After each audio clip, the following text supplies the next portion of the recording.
ગુજરાતમાં હજુ પણ વરસાદી માહોલ છે। આજે પણ ક્યાં ક્યાંક વરસાદ પડ્યો છે। જરા એની વાત કરીએ તો અરવલ્લી પહોંચે, મોડાસા અને તમામ તાલુકામાં આજે વરસાદની ખબર છે। ધીમી ધારે વરસાદ હતો પણ સારો વરસાદ વરસી રહ્યો છે।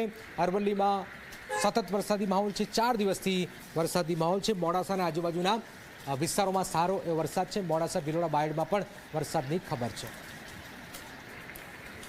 છેલ્લા 4 દિવસથી મેઘરાજાએ માજા મૂકે છે, ત્યારે ફરી એક વખત અરવલ્લીના મોડાસા ખાતે ધોધમાર વરસાદની શરૂઆત થઈ ચૂકી છે। આપ આ દ્રશ્યો જોઈ રહ્યા છો કે અચાનક સવારથી વાદળછાયું વાતાવરણ હતું, માઇનોર છાંટાછાંટી થઈ રહી હતી, પરંતુ અત્યારે જે દ્રશ્યો છે એ ઝાડ પણ હરી રહ્યા છે ભારે પવનના કારણે, અને વરસાદ પણ એટલો ધોધમાર સ્થિતિમાં ખાબકી રહ્યો છે।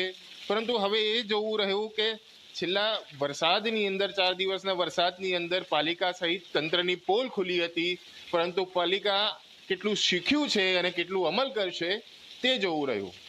અરવલ્લી મોડાસાથી મહર્ષ ઉપાધ્યાય, G24 કલાક। તો આ તરફ